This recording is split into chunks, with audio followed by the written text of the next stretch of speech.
my name is Richard Perry and this is the ETX Capital Morning Market Bite. A spike in US and German debt yields seemed to reduce the appetite for riskier assets, which kept Asian shares subdued. Japan's Nikkei 225 lost 0.3%, while the Australian index shed 1.1% and the Shanghai Composite lost 1.4%. Also, the Indonesian stock slipped. The MSCI's broader index of Asia-Pacific shares outside of Japan stood little changed. US Treasury yields spiked to a two-week high overnight after the German bond yield soared on stronger than expected inflation data in the Eurozone. Consumer prices rose 0.3% versus a 0.2% expectation. Higher bond yields tend to dent the attraction of stock investments relative to bonds, as seen last month during the global rout in the debt markets.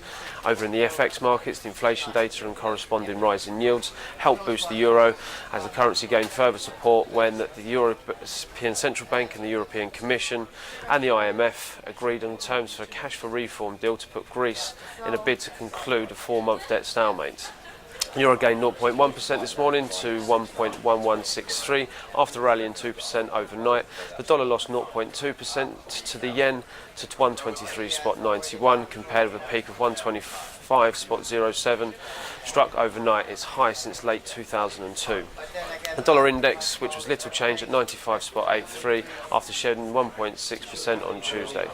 The Australian dollar, already on a bullish footing after the Reserve Bank of Australia took a neutral stance on interest rates on Tuesday, got a further lift from data showed the country's economy topped forecast and grew at its fastest rates in a year from January to March. The Aussie was up 0.2% to 0.7791, putting more distance between the 7-week low of 0.7598. Over in the commodity markets, crude oil fell as the possibility of OPEC not announcing an output cut on a meeting on Friday fed concerns about oversupply. US crude fell 0.7% to 60.84 a barrel after surging 1.8% overnight.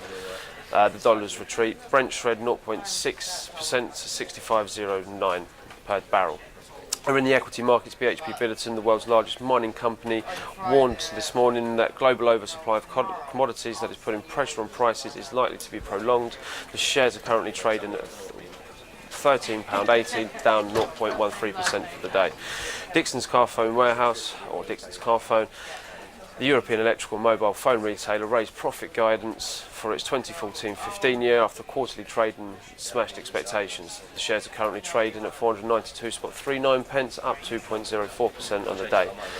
For the data today, we have ample economic releases today. Services PMI across the globe will be released along with EU retail sales, along with EU unemployment rates. Also in Europe, we have the ECB rate decision followed by the press conference.